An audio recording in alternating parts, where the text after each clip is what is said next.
Good day, Father Matt Williams here in my parked car. I hope you are well. Sometimes as a Christian, we can't see the much bigger plan. And let's be honest, most oftentimes we don't see the much bigger plan. And we're like, where are you, God? I don't understand this. And we have a lot of questions. And in the midst of that the disciple of Jesus says, well, you know what? I have to trust in Jesus. I have to seek his will, seek to love him, love God, love my neighbor, and do his will. It's like what Bill Belichick tells his players. Do your job, right?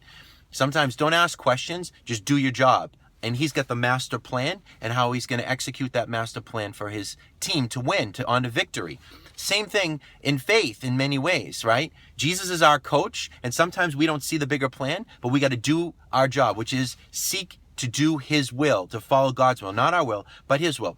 In the book, in the gospel today, that we read from chapter 1 of Matthew's gospel, it's about Jesus' genealogy. And there's over 40 names mentioned in Jesus' genealogy, beginning with Abraham all the way down to St. Joseph, the foster father of Jesus.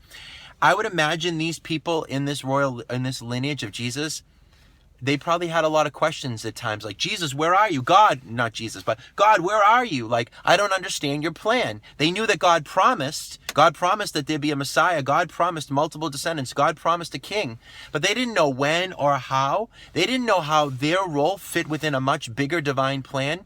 The book of genealogy teaches us and shows us today that everybody, when you're seeking to live out God's will and God's plan, everyone plays an important part. You might not see the bigger picture, but you are an important part in God's divine plan. So this genealogy teaches us, and let's be honest, there's saints and sinners in Jesus' genealogy. It teaches us that everyone has an important role to play when you're seeking to live a life of discipleship for Jesus Christ. So don't get caught up in the big questions of why and how. That we don't necessarily are ever going to understand until we get to heaven. God knows, but we got to trust Coach. And the key is do your job. Do God's will. Love God, love your neighbor, be conformed to Christ, and allow him to love the world through you today. Do your job. God bless you.